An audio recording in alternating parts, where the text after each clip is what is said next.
하나님의 큰 일이란 제목으로 은혜를 나누고자 합니다. 오순절 성령 강림절의 의미는 하나님이 인간과 함께 교제하고 거하시기 원하는 하나님의 의지가 가장 공적으로 선포된 날이라고 우리가 그 의미를 부여할 수 있는데요.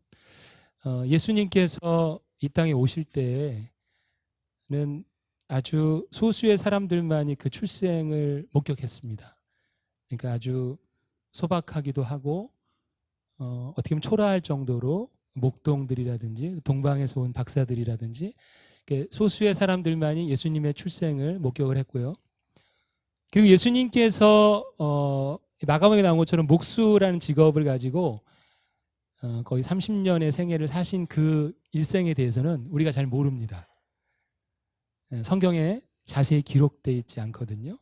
그리고 공생애를 시작하신 뒤로는 이제 주로 그 무대는 갈릴리, 나사렛 갈릴리 지역 그리고 예루살렘 지역이라는 그런 몇 군데 유대의 지역 안에서 움직이셨고 제자들을 양육하셨고 그리고 이제 십자가에 죽으시고 부활하신 뒤에 승천하셨죠. 이게 예수님의 사역의 전부인데요. 그러나 그것을 목격한 사람들은 그 지역에 있는 몇몇 사람들, 유대인들만이 그것을 볼 수 있었고 그 시간에 거했던 사람들만이 만날 수 있었습니다. 그러나 하나님께서는 온 인류 모든 민족과 내가 함께 하겠다라는 것을 공식적으로 선포하는 날이, 그리고 교회가 시작된 날이 바로 이 오순절 성령 강림 이 절의 의미인 것입니다. 그래서 그렇게 소수의 사람들에게만 비밀스럽게 이렇게 오픈된 것이 아니라 이제는 공적인 영역에서 하나님 나라가 선포되어지는 그런 장면이 바로 오늘 이 사도행전 2장에 기록된 성령 강림과 그것이 전해지는 과정인데요. 여기서 우리는 어떤 것들을 다른 성령의 그 임재의 그 모습보다는 오늘 저는 이 자리에 함께한 사람들에 대해서 같이 한번 살펴보고 싶은데요. 그것은 이 성령의 강림을 증언하는 사람들의 그런 모습입니다. 그래서 오늘 이 9절에서 11절 사이에는 좀 생소한 민족들, 또 나라의 이름들이 나오고 있어요. 먼저 9절 한번 잠깐 보여주시겠습니까? 9절 한번 읽겠습니다. 시작.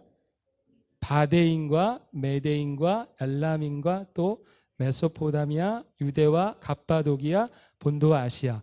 일단 9절까지 보면요. 바데인, 메데인, 엘람인 이 세 민족들은 현재 이란 전에 세계를 지배했던 제국은 페르시아였죠. 이 페르시아와 관련된 그런 민족들이에요. 사람들이에요. 한 민족이 아니라 여러 민족을 통합해서 페르시아가 건설이 됐고요. 그 어떻게 보면 그 후예가 지금의 이란이라고 보면 될 것 같습니다. 그 이쪽에 그러니까 아시아의 이 유대에서는 좀 먼 끝 이쪽 동쪽 지역이라고 볼 수 있겠죠. 그리고 메소포타미아는 왠지 익숙하시죠? 메소포타미아 문명하면 세계 4대 문명이죠. 티그리스 유프라테스 강 학교에서 배우셨잖아요. 이 문명 지금의 어디예요? 이라크 땅입니다. 그래서 아브라함이 어디 출신입니까? 갈대아 우르라고 하죠. 갈대아 우르는 지금 이라크의 땅에 있는 도시로 그렇게 학자들은 보고 있습니다. 그럼 아브라함은 이라크의 땅에서 이 가나안으로 옮겨온 이주민이라고 볼 수도 있겠죠. 자, 그렇게 메소포타미아가 우리에게 좀 익숙한 지역이고요. 유대는 또 익숙하실 거예요. 또 유대 땅이겠죠. 오늘날에 이제 팔레스타인 땅이라고 불리기도 하는데, 자, 유대가 있고요. 갑바도기아, 본도와 아시아. 그다음에 이 10절에 부르기아와 밤빌리아까지는 지금의 터키 영역입니다. 터키라는 지금 나라에 거의 이 모든 곳들이 지명들이 있습니다. 그러니까 아시아라고 부르던 것은 소아시아, 아시아라고 부르던 것은 당시에 이 지중해 근방에 이 지금 오늘날의 터키 땅을 아시아라고 부르기도 했습니다. 자, 그다음에 10절에 보시면 애굽과 및 구레네에 가까운 리비아 여러 지방이 나옵니다. 여기는 어딜까요? 리비아 들어보셨죠? 북아프리카. 구레네도 들어보셨잖아요. 구레네에서 온 사람이 십자가를 지고 북아프리카 근방에 있는 나라들이 바로 이 지명들이겠고요. 그리고 로마로부터 온 나그네, 곧 유대인과 유대교에 들어온 사람들과, 로마라고 하는 것은 그 당시에 세계를 지배하던 제국이었죠. 거기서 온 나그네, 로마의 어떤 본토를 둔 사람들이겠죠. 또 유대인과 유대교에 들어온 사람들, 유대교에 입교한 사람들이겠죠. 외국인이지만 유대교에 들어온 사람들을 볼 수 있겠고요. 11절에는 그레데인과 아라비아인들 이렇게 나오고 있습니다. 그레데는 크레타 섬, 지금의 그리스라는 영토에 속해 있는 섬입니다. 크레타 섬이고요. 그 다음에 아라비아는 아시죠? 사우디아라비아처럼 아라비아 반도에서 온 사람들. 자, 지도를 한번 보면서, 지도를 보시면 이게 한눈에 들어오실 거예요. 보이시죠? 네. 그래서 이렇게 예루살렘을 중심으로 북아프리카부터 로마, 유럽, 그 다음에 저 소아시아, 터키 지역, 그 다음에 이 메소포타미아, 그 다음에 이 이란 지역, 그 다음에 이 아라비아까지 전체적인 예루살렘을 둘러싸고 있는 민족들, 이 나라들에서 온 사람들. 근데 이 사람들이 이 사도행전에 보면은 대부분 다 유대인인데 디아스포라, 외국으로 이렇게 우리 포로 시대에 이렇게 끌려갔던 사람들처럼 흩어져 있는 유대인들이 이 명절 때 예루살렘에 모여서 이 명절을 지키기 위해서 모인 상황이었습니다. 근데 이 사람들이 각각의 언어로 이 제자들이 말하는 걸 듣고 이것을 증거하는 장면이 바로 이 성령 강림절이 아주 중요한 장면인데요. 자, 어떤 것에 포인트가 있냐면, 성령 강림하면 우리가 보통 뭐 신유라든지 방언, 뭐 예언이라든지 굉장히 신비하고 뜨거운 그런 것들을 우리가 크게 떠올리지만, 이 성령 강림의 중요한 메시지, 하나님의 메시지는 내가 이 성령 강림을 왜, 누구에게, 어떻게 역사하실 것이에 대한 그 방향성이 이들을 통해서 증거되고 있는데, 그것은 구약의 유대인에게 머물러 있던 그런 하나님의 모습이 아니라 열방, 모든 민족에게 내가 전해질 것이라는, 그 성령의 강림이 곧 모든 민족에게 증거될 것이라고 하는 그 방향성에 중요한 방점이 있다라는 것입니다. 그래서 우리는 성령 강림의 중요한 의미를 유대인에 국한되어 있던 하나님의 존재가 아니라 그 예수 그리스도를 통해서 열방으로 전해지는, 모든 민족을 향해 전해지는 그 성령의 전파됨이 오늘 이 성령 강림의 중요한 의미라는 사실을 우리가 다시 한번 생각해 볼 수 있습니다. 그리고 이 내용, 구체적인 하나님의 큰 일의 내용이 뭐냐? 11절에 이 사람들을 통해 이제 하나님의 큰 일이 말해졌는데요. 물론 이 제자들은 유대 말로, 히브리 말로 했겠지만 이 언어가 이 열방의 사람들의 귀에 자기네 말로 들린 거일 수 있고요. 또 어떤 사람들은 창세기 11장에 이 바벨탑에서 언어가 흩어졌잖아요. 그 흩어진 언어가 이 성령을 통해서 회복된 증거이기도 하라고 하는 그러한 말씀을 또 해석하기도 하는데요. 어쨌든 하나님의 말씀이, 하나님의 큰 일이 이 여러 언어로 증거되는 것, 그리고 이제 구체적인 그 베드로 사도를 통해서 이후에는 이 하나님의 큰 일의 내용, 예수 그리스도의 이 복음이 무엇인가를 구체적으로 증거하고 있는데요. 그것은 조금 압축해 보자면 예수는 하나님이 보내신 메시아다. 너희가 예수를 죽였지만 그는 살아나셨다. 부활하셨다. 누구든지 주의 이름을 부르는 자는 구원을 얻는다. 회개하고 성령을 받으라. 이 내용을 이제 증거하면서 이 복음이 온 열방을 향해 흩어지게 되는 그러한 사건이 바로 성령 강림절을 통해서 이루어지게 됩니다. 그러니까 성령을 받는 것이 나의 축복과 나의 어떤 변화, 나 자신만을 위한 포커스가 있는 것이 아니라 그 성령 강림은 모든 민족을 향해, 누군가를 향해 증거돼야 되는 그 방향성 갖고 있다는 사실을 우리에게 명확하게 이 증인들을 통해 알려주시는 거죠. 이 증인들 가운데 한 나라를 제가 조금 소개해드리고 싶어요. 바로 이란이라고 하는 나라입니다. 아까 우리가 지난달에는 제가 고레스 왕에 대해서 함께 말씀을 나눴는데요. 고레스 왕이 바로 페르시아 제국의 통치자로 이 유대인들을 회복하게 하는 역사를 감당했었잖아요. 그래서 이 페르시아로 오셔서 오늘날의 이란이란 나라인데, 엊그저께에도 이란에는 코로나 환자가 2,500만 명이 될 거다라고 하는 대통령의 발표가 있어서 굉장히 충격을 줬습니다. 그러니까 인구가 8천만인데요. 2,500만이 코로나에 지금 걸려 있는 것 같다. 이렇게 대통령이 발표를 했어요. 굉장히 심각한 상황이죠. 그리고 항상 우리가 떠올리면 미국과 이렇게 아주 호전적으로 대적하는 나라가 이란, 그리고 아주 이 종교적으로 강한 억압이 있는 곳입니다. 기독교 박해 탄압 국가의 10위권 안에 드는 나라가 이란이에요. 종교 경찰들이 있어서 기독교 이렇게 집회를 갖거나 이런 사람들은 발각되면은 바로 체포가 될 수 있는 나라입니다. 그런 나라가 이란입니다. 이란이 굉장히 보수적인 나라이기도 하는데요. 몇 년 전에는 어떤 이제 해프닝이 있었냐면, 이란의 보수적인, 여러분 무슬림 가운데서도요, 보수적인 무슬림이 있어요.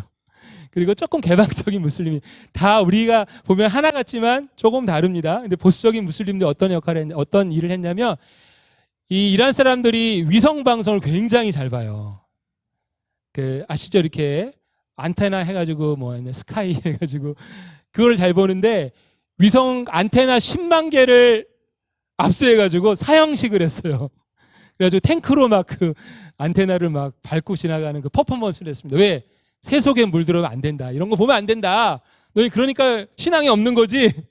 그랬는데 제가 이제 어떤 루트를 통해 들은 거는 며칠 지나면 그게 다 깔린대요, 다시. 시스템이 다 돼 있어서 업자분들이 쫙 이렇게 깔아주시고, 그래서 이 굉장히 많은 위성 방송을 통해 보는데, 근데 이 위성 방송 중에 기독교 방송이 있습니다. 놀라운 것은 이 기독교 방송을 통해서 예수 그리스도를 믿는, 또 그 신앙을 이렇게 상담받고, 이런 일들이 이 위성 방송을 통해서 이루어진다고 하는 것이죠. 그러니까 막혀 있고 모든 것이 닫혀 있고 복음을 들을 수 없는 그 환경 안에서 하나님께서는 미디어를 통해서 그들에게 복음을 전하게 하시고 그들을 양육한다라는 이 놀라운 일이 이란 안에서 이루어지고 있고요. 보고에 의하면 중동에서 가장 기독교인이 많이 성장하는 나라, 급속하게 늘어나는 나라가 이란이라고 합니다. 그리고 또 하나, 저도 몇 년 전부터 어떤 선교사님 통해 듣기도 했고요. 너무너무 신비한 일이었지만, 꿈을 통해서 예수님을 만났다고 간증하는 이란 사람들이, 기독교인들이, 그렇게 해서 내가 예수님을 믿고 싶다라고 시작한 그런 분들이 굉장히 한두 명이 아닙니다. 어떻게 그런 일이 일어날까? 그냥 우리는 그 사실을 받아들일 수밖에 없는 거죠. 요엘서 말씀에 오늘 베드로 사도도 요엘서 말씀을 인용합니다. 어떻게 돼요? 자녀들은 예언하고 청년들은 환상을 보고 아비들은 꿈을 꿀 것이다라고 그 요엘서 말씀이 오순절 이 성령 강림절 때 이루어진 거거든요. 그런데 우리가 인정하든 인정하지 않던 이란 안에서도 꿈을 통해서 예수님을 만나는 사람들이 있다. 근데 그 고백 중에 이렇게 좀 많은 고백들이, 그 이슬람은 굉장히 억압할 수 있거든요, 사람을. 그런데 그 예수님이 나를 따뜻하게 안아주셨다라고 하는 그런 고백을 하는 사람들이 있습니다. 정말 그렇게 일하고 계시구나. 그래서 여러분, 오늘 이란이란 나라를 한 나라를 품어주시고, 네. 하나님의 큰일, 그동안 제자들은 두렵고 기다렸습니다. 성령이 임하셨을 때 이들은 열방을 향해 예수님을 전했고요. 베드로 사도는 자기 민족을 향해서 담대하게 복음을 전했습니다. 성령은 우리에게 담대하게 열방을 향해 나아가는 믿음을 주십니다. 코로나19로 교회 모임도 쉽지 않고 또 선교의 지금 움직임도 굉장히 어렵습니다. 그러나 하나님께서는 우리의 이 환경에 구애받는 분이 아니시라 하나님이 하시고자 하는 일을 저는 이루신다고 믿습니다. 그럼 우리가 할 일은 안 된다 하는 것이 아니라 내가 할 수 있는 일이 무엇인가를 찾고 담대하게 그 일을 행하는 것입니다. 부족하지만 저와 또 우리 함께하는 선교 우리 팀, 무용팀 우리 안에서는 열방에 우리 한 나라씩 매월 우리가 좀 함께 섬기자. 그래서 우리 홍대드림 처치도 함께 교육자들이 결정해서 동참하고 있는데요. 한 나라의 열방, 한 나라를 우리가 품고 흘려보내는 것입니다. 지금 이 7월에는 나가랜드라고 하는 인도에 기독교인이 90% 정도 있는 나라가 있습니다. 인도의 한 작은 주예요. 그런데 이렇게 그들 가운데 똑같은 어려움들이 있겠죠. 그들 가운데 우리가 재정을, 빵 한 봉지를 흘려보내는 마음으로 이 사역을 하고 있고요. 계속해서 다음 달 우리가 도와야 될 나라는 너무나 많습니다. 선교사님들이 움직이니 지금 쉽지가 않습니다. 그러나 움직이고 있는 분들이 있다면 우리가 그분들을 통해서 그들을 먹이고 용기를 주고 외롭지 않도록 우리가 함께 그들을 섬기는 것이 성령이 우리에게 주시는, 성령이 우리에게 함께 하시는 그 목적, 열방을 품는 것. 오늘 성령 강림절을 통해서 우리 다시 한번 성령 강림의 목적을 기억하고 열방을 향해서 우리가 나아가고 결코 우리가 낙심하거나 절망하거나 포기하지 아니하고 하나님 우리에게 주신 각자의 사명, 교회에게 주신 사명을 감당하는 우리 모두가 되기를 간절히 바라겠습니다.